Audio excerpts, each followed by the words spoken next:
చెప్పినంత ప్రేమ. ఎపిసోడ్ 68. ఈ జాక్కి రోజ్ దొరికేసింది. పవిత్ర వేరే అబ్బాయితో చాలా క్లోజ్ గా ఉన్న దృశ్యం అభిరామ్ మర్చిపోలేకపోతున్నాడు. ఇమ్మీడియట్ గా అతని ఫోన్ను బయటికి తీసి పవిత్రను ఆమె నవ్వుతూ మాట్లాడుతున్న అబ్బాయిని ఫోటో తీశాడు. అభిరామ్ తీసిన యాంగిల్ నుండి ఫోటోలో ఆనంద్ వెనక్కి తిరిగి ఉండేసరికి అతని ముఖం కనిపించడం లేదు. కేవలం పవిత్ర ముఖం మాత్రమే క్లియర్ గా కనిపిస్తుంది. ఫోన్లో ఫోటో తీసిన వెంటనే అభిరామ్ ఇమ్మీడియట్ గా విజయ్కి కాల్ చేసి, హే బ్రో, నా దగ్గర ఒక ఫ్లాష్ న్యూస్ ఉంది. నేను నీ గర్ల్ ఫ్రెండ్ ని వండర్లా దగ్గర చూశాను అని చెప్తాడు. ఓ అని ఒక చిన్న రిప్లై మాత్రమే ఇస్తాడు విజయ్. విజయ్ తెలుసుకోవడానికి ఇంట్రెస్ట్ లేనట్టుగా బిహేవ్ చేస్తున్నాడు. విజయ్ ఇలా రియాక్ట్ అయ్యేసరికి అభిరామ్ తట్టుకోలేక వెంటనే న్యూస్ ను రివీల్ చేస్తాడు. బ్రో, యాక్చువల్గా నేనేం చెప్తున్నానంటే నీ గర్ల్ ఫ్రెండ్ ను వేరే అబ్బాయితో చూశాను. వాళ్ళిద్దరూ చాలా చనువుగా క్లోజ్ గా ఉన్నారు. హే, నువ్వు తన బ్యాక్గ్రౌండ్ ని చెక్ చేసావా అసలు? నాకు తెలిసి నీ గర్ల్ ఫ్రెండ్ నిన్ను చీట్ చేస్తుంది. కొంచెం జాగ్రత్తగా ఉండు బ్రో అని మెల్లగా చెప్తాడు. అభిరామ్కి విజయ్ మంచి ఫ్రెండ్. అలాంటి ఫ్రెండ్ ఎక్కడ మోసపోతాడో అని అభిరామ్ చాలా కంగారు పడతాడు. ఆలోచిస్తుంటే పవిత్ర విజయ్ను చీట్ చేస్తుందని అభిరామ్కి అనిపిస్తుంది. మధుశ్రీ లాంటి ఒక అందమైన అమ్మాయి ఇలాంటి స్థితిలో ఉన్న విజయ్తో ఉంటుందంటే అది నిజమైన ప్రేమేనా? ఈ కాలంలో చిన్న చిన్న వాటికే ఒకరి ప్రేమను పట్టించుకోవడం లేదు. అలాంటిది వీల్చైర్లో జీవితాంతం గడపాల్సిన విజయ్కి పిల్లలు పుట్టరని తెలిసి కూడా పవిత్ర అతనితోనే ఉంటుందంటే అది ప్రేమేనా లేక ఏదైనా స్వార్థముందా అన్న అనుమానం అభిరామ్కి వస్తుంది. విజయ్ ఉన్న స్థితిలో అతనితో ఉండడానికి ఒకరు ఒప్పుకున్నారు అంటే అది విజయ్ డబ్బు కోసమైనా అయ్యుండాలి, లేక పాపులారిటీ కోసమైనా అయ్యుండాలి. అంతేకాదు, మధుశ్రీ ఎంటర్టైన్మెంట్ ఇండస్ట్రీలోకి ఇప్పుడిప్పుడే ఎంటర్ అవుతుంది. తనకిప్పుడు కావాల్సిందల్లా గుర్తింపు. అంటే మధుశ్రీ పాపులారిటీ కోసం, గుర్తింపు పొందడం కోసం విజయ్తో ఉంటుందా అని అభిరామ్ మనసు ప్రశ్నిస్తుంది. ఇది నిజం కాకూడదు. నా ఫ్రెండ్ ఇప్పటికే చాలా కోల్పోయాడు. మధుశ్రీని కూడా కోల్పోతే విజయ్ లైఫ్ ఇంకా మిజరబుల్ గా మారుతుంది అని అభిరామ్ ఫీల్ అవుతాడు. కాని విజయ్ మాత్రం ఏమీ జరగనట్టు, అయితే ఏంటి, అది తన ఇష్టం అని బదులు ఇస్తాడు. హా, ఏమైంది బ్రో నీకు? నీ గర్ల్ ఫ్రెండ్ వేరే అబ్బాయితో ఉంది. అయినా నీకేమనిపించడం లేదా? నీకు అనవసరమన్నట్టు మాట్లాడుతున్నావేంటి? తను నిన్ను నిజంగా చీట్ చేస్తే ఏం చేస్తావు? తనకు నేను వెళ్లి గుణపాఠం చెప్పాలా అని అడుగుతాడు. అభిరామ్ ఒక అమ్మలాగా విజయ్ గురించి కంగారు పడుతున్నాడు. పవిత్ర మోసాన్ని విజయ్ తట్టుకోలేక మళ్లీ ఎమోషనల్ గా దెబ్బతింటాడని, అతని ఆశలు నమ్మకాలు కోల్పోయి సూసైడ్ లాంటి పిచ్చి పని చేస్తాడేమో అని భయపడతాడు. అభిరామ్ పవిత్రకి గుణపాఠం చెప్తాను అన్న మాటలు వినగానే విజయ్ కోపంగా, నీకు చెప్తే అర్థం కావడం లేదా? తనను వదిలేయ్, డోంట్ బాదర్ హర్ అని గట్టిగా అరిచి ఇమ్మీడియట్ గా కాల్ కట్ చేస్తాడు. అభిరామ్ విజయ్ రిప్లైకి షాక్ అవుతాడు. ఇది నిజంగా చాలా పెద్ద విషయం. అయినా అతని బాస్ పట్టించుకోకుండా ఉండడం చూసి అభిరామ్ కన్ఫ్యూజ్ అవుతాడు. అది తన ఇష్టమా? డోంట్ బాదర్ హరా అంటే తను బాస్ని చీట్ చేస్తున్నా బాస్కి అవసరం లేదా? ఇటువంటి ప్రశ్నలతో అభిరామ్కి చాలా అనీజీగా అనిపించినా విజయ్ చెప్పినట్టు మౌనంగా ఉండిపోతాడు. అతని కొడుకు జాక్కి వండర్లాలో ఉన్న అట్రాక్షన్స్ ను చూడాలని ఉంది. అందుకే తన నాన్న చేతిని లాక్కుంటూ తీసుకెళ్తున్నాడు. ఇక అభిరామ్కి వేరే చాయిస్ లేక పవిత్రను పట్టించుకోవడం మానేసి జాక్తో రైడ్స్ కి వెళ్లిపోతాడు. అదే సమయానికి ఖుషి, ప్రీతి వాటర్ రైడ్ చేసి నవ్వుకుంటూ పవిత్ర దగ్గరికి వస్తారు. వెంటనే ఖుషి చేతిలో పాప్కార్న్ ప్యాక్ పెట్టి నలుగురు మిగతా రైడ్స్ వైపు వెళ్లిపోతారు. మధ్యాహ్నం లంచ్ టైంకి అమ్యూజ్మెంట్ పార్క్లో ఉన్న కేఎఫ్సీ వద్ద లంచ్ చేసి పార్క్లో అటూ ఇటూ తిరుగుతూ ఖుషీకి చిన్న చిన్న బొమ్మలను కొంటారు.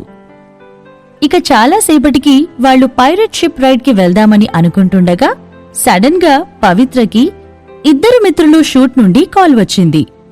ఈరోజు కూడా కొన్ని ఎక్స్ట్రా సీన్స్ షూట్ చేస్తున్న కారణం వల్ల పవిత్రను ఇమ్మీడియట్ గా సెట్ కి రమ్మని పిలుస్తున్నారు. ఇక పవిత్రకి వేరే ఆప్షన్ లేక ఖుషీని ప్రీతి దగ్గర వదిలేసి సెట్కి వెళ్లే హడావిడిలో ఉంది.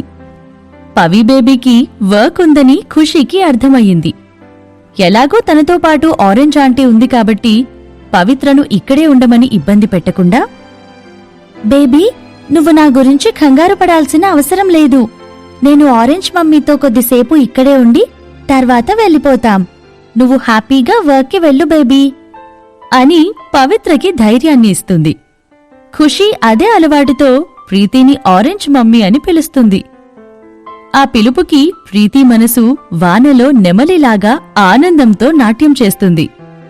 పవిత్ర నవ్వుతూ ప్రీతి చేతులు పట్టుకుని, సరే మరి, నేను షూట్ పూర్తి చేసుకున్నాక నీకు కాల్ చేస్తాను. ఖుషీని మీ ఇద్దరి చేతుల్లో వదిలేస్తున్నాను. జాగ్రత్త, ఇంకొంతసేపు పార్క్లో ఎంజాయ్ చేయండి. బాయ్ అని చెప్తుంది. నో ప్రాబ్లం పవి, నేను చూసుకుంటాను. నువ్వు తొందరగా వెళ్ళు అని పవిత్రకి చెప్పి ఆనంద్ వైపుకి తిరిగి, ఆనంద్, పవిని సెట్ దగ్గర డ్రాప్ చేస్తావా అని ప్రీతి అడుగుతుంది. ష్యూర్, అలాగే, నేను పవిత్రను డ్రాప్ చేసి వస్తాను. అంతవరకు మీరిద్దరూ ఇక్కడ కేర్ఫుల్గా ఉండండి అని ప్రీతి చేతిలో ఉన్న ఖుషీ బుగ్గలను గిల్లుతూ ఆనంద్ బదులు ఇస్తాడు. ప్రీతి మాట ఆనంద్కి ఒక శాసనం లాంటిది.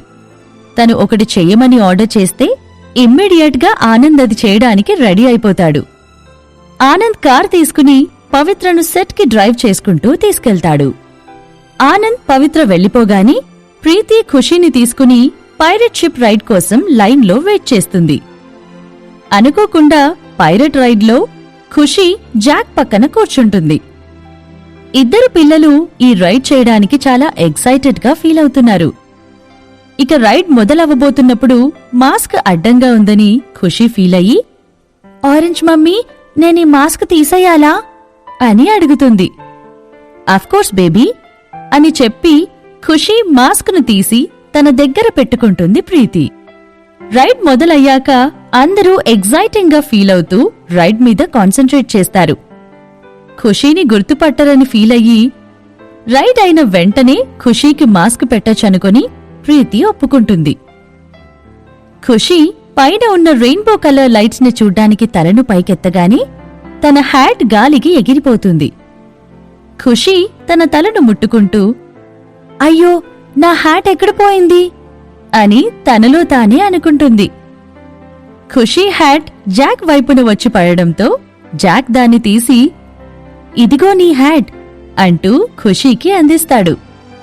ఖుషీ జాక్ వైపుకి చూసి నవ్వుతూ, హా, ఇది నా హ్యాట్, థాంక్యూ అని హ్యాట్ను తీసుకుంటూ చెప్తుంది. యా వెల్ అని పూర్తి చేయకుండా సగంలోనే చెప్పడం ఆపేస్తాడు జాక్. అప్పటికే తన పక్కన కూర్చున్న లిటిల్ గర్ల్ ఎవరో జాక్కి అర్థమైపోయింది. హే, తను చెర్రీ బేబీ కదా? నిజమైనా? హా, నిజమే, చెర్రీ బేబీ. తను నవ్వుతుంటే ఆ డింపుల్స్, హా, కన్ఫర్మ్గా చెర్రీ బేబీయే. తన లైవ్ స్ట్రీమ్స్ ప్రతివారం చూస్తాను. నిజంగా ఈ అమ్మాయి చెర్రీ బేబీ. వావ్ అని మనసులో అనుకుంటాడు. రైడ్ స్టార్ట్ అవుతుండగా ఖుషీ చాలా ఎక్సైటెడ్గా అరుస్తుంది. జాక్ ఖుషీని చూస్తూనే ఉన్నాడు. తను చేసే ప్రతి పనిని చూస్తూ నవ్వుకుంటున్నాడు. టైటానిక్లో జాక్ని రోజ్ కలిసినట్టు ఈ అమ్యూజ్మెంట్ పార్క్లో జాక్ని ఖుషీ కలిసింది. రైడ్ చాలా ఫాస్ట్గా ఉండడంతో ఖుషీ భయంతో అరుస్తూ ఒక చేతితో ప్రీతి షర్ట్ను, ఇంకో చేతితో జాక్ చేతిని గట్టిగా పట్టుకుంటుంది. జాక్ వెంటనే ఖుషీ వైపు చూసి, భయపడకు, నేనున్నాను అంటూ చిన్న యువరాజులాగా చెప్తాడు. జాక్ అలా అనడంతోనే ఖుషీకి నిన్న రాత్రి ఆరెంజ్ చెప్పిన కథ గుర్తుకు వస్తుంది. యువరాజు రెక్కల గుర్రం మీద వచ్చి ప్రిన్సెస్ను కాపాడి, భయపడకు, నీకు నేనున్నాను అన్న డైలాగ్ గుర్తుకు వస్తుంది. ఇమ్మీడియట్గా జాక్ను చూసి నవ్వుతూ, థాంక్యూ, నువ్వు యువరాజువా అని అడుగుతుంది. తన పక్కన కూర్చున్న అబ్బాయి ఖుషీకి ప్రిన్సెస్ను కాపాడే యువరాజులాగా కనిపిస్తున్నాడు. జాక్ ఖుషీ వైపు కొద్దిసేపు చూసి, కాదు, బట్ నేను కూడా యువరాజు అవ్వచ్చు అని బదులు ఇస్తాడు. యువరాజులు కేవలం వాళ్ల ప్రిన్సెస్ను మాత్రమే కాపాడతారని అనుకుని ఖుషీ కన్ఫ్యూజ్డ్గా, బట్ నేను ప్రిన్సెస్ కాదు అని చెప్తుంది. నువ్వు కూడా ప్రిన్సెస్ అవ్వచ్చు అని జాక్ చిరునవ్వుతో సమాధానమిస్తాడు. జాక్కి చెర్రీ బేబీ చేసే లైవ్ స్ట్రీమింగ్స్ అంటే చాలా ఇష్టం. లైవ్ స్ట్రీమింగ్ చూసిన ప్రతిసారి చెర్రీ బేబీని ఒక క్యూట్ ప్రిన్సెస్ లాగా ఊహించుకునేవాడు. నిజమా? నేను కూడా ప్రిన్సెస్ అవ్వచ్చా అని అమాయకంగా అడుగుతుంది ఖుషీ. దానికి అవును అన్నట్టుగా తలను ఊపుతాడు జాక్. నువ్వు నిజంగా చాలా మంచి యువరాజువి. నేను నీకు మహారాజు మెడలిస్తాను, తీసుకో అని నవ్వుతూ తన చిన్న సైడ్ బ్యాగ్ నుండి ఒక బ్యాచ్ను తీసి జాక్కి ఇస్తుంది. ఆ బ్యాచ్ కిరీటమాకారంలో ఉంది. ఖుషీ ఇంతకు ముందు ఒక గేమ్లో విన్ అయినందుకు తనకు ఈ బ్యాచ్ వచ్చింది. ఆ బ్యాచ్ చిన్న పేపర్ డిజైన్ మాత్రమే అయినా చెర్రీ బేబీ ఇస్తుంటే నిజంగా తను ఒక యువరాజు అన్నట్టుగా ఫీల్ అవుతాడు జాక్. రైడ్ పూర్తి అయ్యేసరికి ఇద్దరూ ఫ్రెండ్స్ అయ్యారు. ఖుషీ తన పక్కన కూర్చున్న అబ్బాయి మంచివాడని రియలైజ్ అయ్యి రైడ్ మొత్తం జాక్తో మాట్లాడుతూ నవ్వుతూ ఉంది. పైరట్ షిప్ రైడ్ అయిపోగానే ప్రీతి ఖుషీకి మాస్క్ పెడుతుంది. తరువాత ఇద్దరూ అక్కడి నుండి వెళ్ళిపోతారు. వాళ్లు వెళ్తూ ఉండగా ఖుషీ వెనక్కి తిరిగి జాక్కి టాటా చెప్తూ చెయ్యి ఊపుతుంది. జాక్ కూడా హ్యాపీగా బాయ్ చెప్తాడు. ప్రీతి ఖుషీ అక్కడి నుండి వెళ్ళిపోయాక కూడా జాక్ అటువైపే చూస్తూ చెయ్యి ఊపుతూనే ఉంటాడు. రైడ్ పూర్తి అయిందని అభిరామ్ అతని కొడుకు కోసం చేతిలో 2 సోడాలను పట్టుకుని జాక్ వైపుకి వస్తాడు. కాని జాక్ మాత్రం ఎటో దీర్ఘంగా చూడ్డం గమనించి, జాక్, ఏమైంది? ఏం చూస్తున్నావ్ అని అడుగుతాడు. నా రోజ్ అని అభిరామ్ వైపుకి కూడా తిరగకుండా ఖుషీ వెళ్లిన వైపే చూస్తూ బదులు ఇస్తాడు. జాక్ చూస్తున్న వైపే అభిరామ్ కూడా చూస్తాడు. కాని గుంపులు గుంపులుగా ఉన్న జనంలో అభిరామ్కి ఏమీ కనిపించదు. వెంటనే కన్ఫ్యూజ్డ్గా, రోజేంటి, వెళ్దాం పదా అని అంటాడు. జాక్ ఇమ్మీడియేట్గా అతని నాన్న వైపుకి తిరిగి, డాడీ, ఈ జాక్కి రోజ్ దొరికేసింది అని ఎగ్జైటెడ్గా చెప్తాడు. అభిరామ్ షాకింగ్గా, ఆ అని ఏం అర్థం కానట్లు ముఖం పెడతాడు.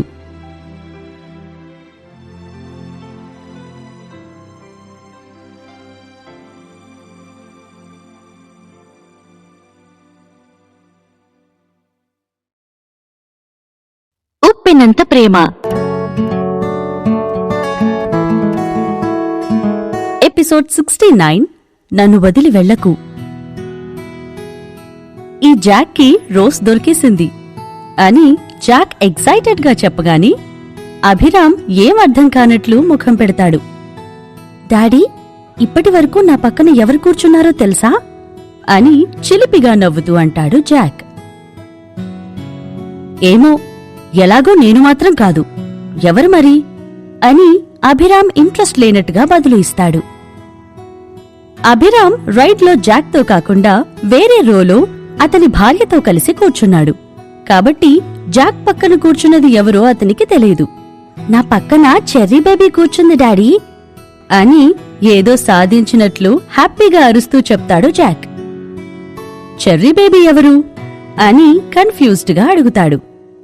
కాని వెంటనే రియలైజ్ అయ్యి, ఓ మై గాడ్, నిజమా? నిజంగా నీ పక్కన చెర్రీ బేబీ కూర్చుందా? నన్నెందుకు పిలవలేదు మరి? అయ్యో, నేను తనను చూడలేకపోయాను. జాక్, నువ్వు నిజంగా చాలా సెల్ఫిష్. చెర్రీ బేబీని చూడగానే ఈ నాన్నను మర్చిపోయావు కదా అంటూ బుంగమూతి పెట్టి చిన్న పిల్లాడిలా అలుగుతాడు అభిరామ్. చెర్రీ బేబీని చూసే ఛాన్స్ మిస్ అయ్యానని అభిరామ్ కాళ్లను గట్టిగా కొడుతూ డిసప్పాయింటెడ్గా ఫీల్ అవుతాడు. అభిరామ్ను చూసి జాక్ గట్టిగా నవ్వుతూ, నేను నిన్ను అసలు పిలిచేవాణ్ణే కాదు. చెర్రీ బేబీ కేవలం నా ప్రిన్సెస్ మాత్రమే. చెర్రీ బేబీ నా రోజ్. మళ్లీ చెర్రీ బేబీని చూసే ఛాన్స్ వస్తే బాగుండు అని మనసులో అనుకుంటాడు జాక్. ఇక అన్నపూర్ణ స్టూడియోస్లో జరుగుతున్న ఇద్దరు మిత్రులు సెట్ దగ్గరికి అనుపమకి దామినికి మధ్య జరగాల్సిన సీన్స్ మొదలయ్యాయి. రాణి దేవయాని పక్కన రత్తాలు చెలికత్త కాబట్టి దామిని షూటింగ్ చేస్తున్న ప్రతి సీన్కి పవిత్ర పక్కనే ఉండాలి. ఒక సీన్లో దామిని ఉందంటే ఖచ్చితంగా డైలాగ్ ఉన్నా లేకున్నా పవిత్ర ఉండాలి. పవిత్ర సీక్రెట్ గురించి తెలిసినప్పటి నుండి దామిని పవిత్రను ఇబ్బంది పెట్టడం ఆపేసింది. ఈవెన్ దామిని సీన్ వచ్చే వరకు ఊరికే ఖాళీగా కూర్చుని ఉన్నా కూడా పవిత్రను ఇబ్బంది పెట్టకుండా మౌనంగా ఉంది. కాని మౌనంగా ఉన్నంత మాత్రాన పవిత్ర మీద ద్వేషం అయిపోయిందని కాదు. కాని ఎక్కడ ఆమె కెరియర్ పాడవుతుందో అని ఆగిపోతుంది. కానీ తన ఫ్యామిలీ బిజినెస్ మొత్తం, ఆమె కెరియర్ మొత్తం పవిత్ర మీదే ఆధారపడి ఉన్నాయన్న నిజానికి దామిని తట్టుకోలేకపోతుంది. దాంతో పవిత్ర మీద ఇంకా ఎక్కువ కోపం వస్తుంది. నేను తనకన్నా వర్సా? నేను ఆల్రెడీ ఒక పెద్ద స్టార్నయ్యాను. తను కనీసం అఫీషియల్గా డిబేట్ కూడా చేయలేదు. నా పక్కన చిన్న తోలుబొమ్మ లాంటిది. అయినా నేను తనకి భయపడాలా అనుకుంటూ ఈర్ష్యగా ఫీల్ అవుతుంది దామిని. దామిని మేకప్ రూంలో టచ్అప్ చేసుకుంటూ ఉండగా ఆమె అసిస్టెంట్ రాజు కొంతమంది సహాయంతో పెద్ద పెద్ద బాక్సులు తీసుకుని వస్తాడు. రాజు వాళ్లను బాక్సెస్ అక్కడే పెట్టి వెళ్లమని ఆర్డర్ చేసి దామిని వైపుకి తిరిగి, దామిని, ప్రెసిడెంట్ సామ్రాట్ మీకోసం, మీతో పాటు వర్క్ చేస్తున్న ఆర్టిస్ట్ కోసం కొన్ని స్నాక్స్ పంపించారు అని చెప్తాడు. దామిని బాక్సుల వైపు చూసి, సరే అందరికీ డిస్ట్రిబ్యూట్ చెయ్యి అని రాజుతో అంటుంది. ఓకే అని చెప్పి రాజు ఆర్టిస్ట్ అందరికీ టీ స్నాక్స్ ను పంచుతాడు. కాని పవిత్రకి మాత్రం టీ స్నాక్స్ ఎవ్వరూ ఇవ్వలేదు. రాజు ఖాళీ బాక్స్ ని పవిత్ర వైపు చూపిస్తూ, ఓ ఐఎమ్ సారీ మధుశ్రీ, స్నాక్స్ అందరికీ ఇస్తున్నాం కానీ మీ వరకు వచ్చేలోగా అయిపోయాయి అని చెప్తాడు. ఇట్స్ ఓకే, ఎలాగో నాకు అవసరం లేదు కూడా అంటూ కొంచెం కోపంగా రాజు వైపు చూస్తుంది పవిత్ర. ఇదంతా కావాలనే దామిని చేస్తున్న నాటకమని పవిత్ర అనుకుంటుంది. ఎందుకంటే ఇక్కడున్న ఆర్టిస్ట్ అందరిలో తను వర్స్ట్ అని ప్రూవ్ చేయడమే దామిని ఉద్దేశమని పవిత్రకి తెలుసు. రాజు పంచిన టీ స్నాక్స్ వచ్చిన వారంతా దామినిని పొగడ్డం మొదలుపెట్టారు. అక్కడున్న ఆర్టిస్టులందరికీ తెలుసు దామిని, పవిత్ర శత్రువులని. పోయిన వారం జరిగిన 3వ షూట్ చంపదెబ్బ ఇన్సిడెంట్ తర్వాత అందరికీ అర్థమయ్యింది. దామిని ఫేమస్ కాబట్టి అందరూ తన సైడ్ తీసుకుని పవిత్రను ఇంకా కిందికి లాగడానికి ట్రై చేస్తున్నారు. సినిమాలో చెలికత్తలాగా పాత్ర పోషిస్తున్న జానకి కావాలనే, wow, miss Damini boy friend నిజంగా చాలా గ్రేట్, సెట్లో ఉన్న ప్రతి ఒక్కరికి స్నాక్స్ తెప్పించడం అంటే చిన్న విషయం కాదు అని అంటుంది. సారిక అనే ఇంకో అమ్మాయి కూడా, అవును, మిస్ దామిని గొప్ప యాక్టర్ మాత్రమే కాదు, గొప్ప మనసున్న మనిషి. ఆమె బాయ్ ఫ్రెండ్ ప్రెసిడెంట్ సామ్రాట్ కూడా చాలా జనరస్. హో, నాకు జలస్గా ఉంది అని నవ్వుతూ అంటుంది. జానకి మళ్ళీ, ఒకవేళ నాకు ప్రెసిడెంట్ సామ్రాట్ లాంటి మంచి బాయ్ ఫ్రెండ్ ఉంటే నేనిలా యాక్టింగ్ చేస్తూ కష్టపడేదాన్ని కాదు. కాని మిస్ దామిని అలా కాదు. తను నిజంగా చాలా డిఫరెంట్. తన బాయ్ ఫ్రెండ్ ఎంత రిచ్ అయినా అతని మీద ఆధారపడకుండా తన కష్టం మీదే బ్రతుకుతుంది. కాని కొందరున్నారు, వాళ్లకు షో ఆఫ్ చేయడం తప్ప మరేమీ ఉండదు అని పవిత్ర వైపు చూస్తూ కొంచెం గట్టిగా అంటుంది. హా, అలా షో ఆఫ్ చేసుకుంటూ అందరితో కనెక్షన్స్ పెట్టుకుని పైకి రావాలని చూస్తున్నారు అని సారిక బదులు ఇస్తుంది. హా, నువ్వు చెప్పింది కరెక్టే. మధుశ్రీ చాలా అందంగా ఉంటుంది. తను ఎలాంటి యాక్టింగ్ స్కూల్లో ట్రైనింగ్ తీసుకోలేదు. తనకు ఎక్స్పీరియన్స్ లేదు. ఈవెన్ ఆడిషన్లో కూడా జాయిన్ అవ్వలేదు. అయినా తనకు ఫిలింలో ఛాన్స్ వచ్చింది అంటుంది జానకి. అవును, అయినా ఈ రోజుల్లో స్కిల్స్, ఎక్స్పీరియన్స్ ఎవరికీ అవసరం లేదు. నీ పక్కన ఒక డబ్బున్న పర్సన్ సపోర్ట్ ఉంటే నీకు ఎలాంటి ఎక్స్పీరియన్స్ లేకపోయినా పెద్ద యాక్టర్ అవ్వచ్చు అంటూ అక్కడే ఉన్న ఇంకో అమ్మాయి బదులిస్తుంది. పవిత్రకి వీళ్ల మాటలు వినిపిస్తున్నాయి. అయినా పట్టించుకోకుండా మౌనంగా తన స్క్రిప్ట్ను చదువుకుంటుంది. ఎలాగో వేరే వాళ్ల నోటిని మనం అదుపు చేయలేం. పక్కవారి గురించి చెడుగా మాట్లాడకూడదు అన్న సంస్కారం వాళ్లకుండాలి. ఊరికే వెళ్లి వాళ్లతో గొడవ పెట్టుకుంటే ఆ తరువాత మన మనసే ఇబ్బంది పడుతుంది తప్ప ఏముండదని పవిత్ర ఫీల్ అయ్యి కామవుతుంది. జానకి కావాలనే పవిత్ర వైపు చూస్తూ, హే మధుశ్రీ, నీకు మిస్టర్ విజయ్కి మధ్య ఏదో నడుస్తుందని విన్నాను, నిజమేనా అని కావాలని అడుగుతుంది. పవిత్ర జానకి వైపు ఎలాంటి ఎమోషన్ లేకుండా చూసి, నాకతను తెలీదు అని బదులు ఇస్తుంది. అవునా, మరి తెలియకపోతే నీకు పోయిన వారం మిస్టర్ విజయ్ ఎందుకు హెల్ప్ చేశాడు అని గుచ్చి గుచ్చి అడగడం మొదలు పెడుతుంది. ఆ రోజు జరిగిన సంఘటన తర్వాత ప్రతి ఒక్కరికి విజయ్ పవిత్రకి సహాయం చేస్తున్నాడు అని అర్థమయ్యింది. పవిత్ర తన చేతిలో ఉన్న స్క్రిప్ట్ పేపర్స్ను పక్కన పెట్టి, ఒకవేళ నిజంగానే నీకు మిస్టర్ విజయ్తో ఏదైనా సంబంధం ఉంటే నువ్వు ఇంకా ఒక పని మనిషిలాంటి పాత్రను పోషిస్తూ ఇదే సినిమా చేస్తావా అని అడుగుతుంది. ఒకవేళ నేను మిస్టర్ విజయ్ గర్ల్ ఫ్రెండ్ అయ్యుంటే ఖచ్చితంగా ఇంకా ఈ చిన్న పని మనిషి పాత్ర అసలు చేసేదాన్ని కాదు, మేబీ హీరోయిన్ పాత్ర అడిగేదాన్ని అని మెల్లగా ఆలోచిస్తూ చెప్తుంది జానకి. అయితే నీకు అర్థమై ఉంటుంది నా జవాబు అని చెప్పి పవిత్ర మళ్లీ స్క్రిప్ట్ వైపు చూస్తుంది. తను చెప్పింది నిజమే. ఒకవేళ నిజంగానే తనకు విజయ్తో సంబంధముంటే ఖచ్చితంగా ఈ సర్వెంట్ పాత్రలో కాకుండా మంచి పాత్ర చేసేది అని మనసులో అనుకుంటూ మౌనంగా ఉండిపోతుంది జానకి. తనకు పవిత్ర నుండి ఎలాంటి బెనిఫిట్స్ లేవని అర్థమయ్యి జానకి అక్కడి నుండి వెళ్లిపోతుంది. దామిని మేకప్ వేసుకోవడం పూర్తి అయ్యాక జానకి విజయ్ గురించి మాట్లాడిన విషయం తెలుస్తుంది. వెంటనే దామిని మనసు కోపంతో నిండిపోయింది. అసలు ఈ విజయ్కి టేస్ట్ లేదా? పోయిపోయి ఆ పవిత్ర ప్రేమలో ఎలా పడ్డాడు? 5 సంవత్సరాల ముందు ఒకరికి ఒకరు తెలియని కూడా తెలీదు, అయినా ఇలా ఎలా జరిగింది? ఇంకా తనకు హెల్ప్ చేయడం కోసం అందరి ముందు నన్ను ఎంబ్రాస్ చేస్తాడా? అసలు నాన్నతో సామ్రాట్తో ఉన్న రిలేషన్షిప్ను అతను రెస్పెక్ట్ కూడా చేయడం లేదు. నాకు చాలా కోపమొస్తుంది అనుకుంటూ ఫ్రస్ట్రేట్ అవుతుంది. దామిని విజయ్ను పవిత్రను తిట్టుకుంటూనే ఉంది. విజయ్ జీవితాంతం అలాగే వీల్ చైర్లో ఉండాలని దామిని కోరుకుంటుంది.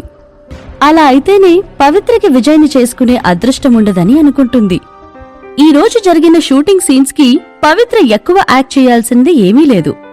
కేవలం దామిని పక్కన నిల్చుని చిన్న చిన్న డైలాగ్ చెప్పడం మాత్రమే. షూటింగ్ పూర్తయ్యేసరికి సాయంత్రమైంది.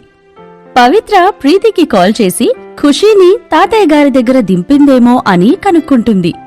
ప్రీతితో ఫోన్ మాట్లాడిన తర్వాత పవిత్ర విజయ్కి కాల్ చేసి అతని కండిషన్ ఎలా ఉందో అడగాలని అనుకుంటుంది. అంతేకాదు, విజయ్ మళ్లీ అతని ఫ్యామిలీ హౌస్ నుండి పర్సనల్ అపార్ట్మెంట్ కి ఎప్పుడు వస్తున్నాడో తెలుసుకోవాలని కూడా అనుకుంటుంది. విజయ్ పవిత్ర కాల్ను లిఫ్ట్ చేసి చాలా రఫ్ వాయిస్ తో మాట్లాడతాడు. హలో మిస్టర్ విజయ్, నువ్వు బాగానే ఉన్నావు కదా? నీ వాయిస్కి ఏమైంది అని పవిత్ర కన్సర్న్ తో అడుగుతుంది. నేను బాగానే ఉన్నాను, జస్ట్ చిన్నగా జలుబైందంతే అని విజయ్ బదులు ఇస్తాడు. విజయ్ ఆరోగ్యం బాగాలేదేమో అని పవిత్ర గెస్ చేసి, మిస్టర్ విజయ్, నీ హెల్త్ కండిషన్ బాగానే ఉంది కదా? నువ్వెక్కడున్నావు? ఇంకా ఫ్యామిలీతోనే ఉన్నావా? డాక్టర్ను మీట్ అయ్యావా అని కంగారుగా అడుగుతుంది. నేను అపార్ట్మెంట్లోనే ఉన్నాను అని అతని దగ్గును కంట్రోల్ చేసుకుంటూ చెప్తాడు విజయ్. కాని పవిత్ర గమనించి, అవునా, నాకోసం వెయిట్ చెయ్యి, నేనొక 10 మినిట్స్లో అక్కడుంటాను అని చెప్పి కాల్ కట్ చేస్తుంది. పవిత్ర ఇమ్మీడియట్ గా ఒక టాక్సీని తీసుకుని విజయ్ అపార్ట్మెంట్స్ కి వస్తుంది. వచ్చే దారిలో విజయ్ కోసం కొన్ని కాఫ్ టాబ్లెట్స్ కూడా తీసుకుంటుంది. 101 అపార్ట్మెంట్లో కనీసం ఒక్క లైట్ కూడా వెలగట్లేదు. అంతా చీకటితో నిండిపోయింది. పవిత్ర తన దగ్గరున్న స్పేర్ కీతో డోర్ని ఓపెన్ చేసి లోపలికి వెళ్తుంది. అంతా చీకటిగా ఉండడం చూసి షాక్ అయ్యి వెంటనే లైట్స్ వేస్తుంది. వెంటనే తన చెప్పులు తీసేసి బెడ్రూమ్ వైపుకి పరిగెత్తుకుంటూ వెళ్తుంది.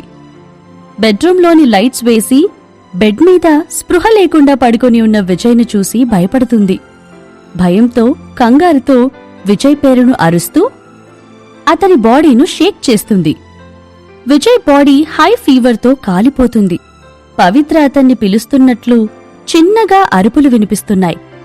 ఇదంతా భ్రమ అనుకొని పవిత్ర వైపుకి తిరిగి, మధుశ్రీ వెళ్ళకు, ఇక్కడే ఉండు, నన్ను వదిలి వెళ్ళకు అంటూ కళ్ళు మూసుకుని కలవరిస్తాడు.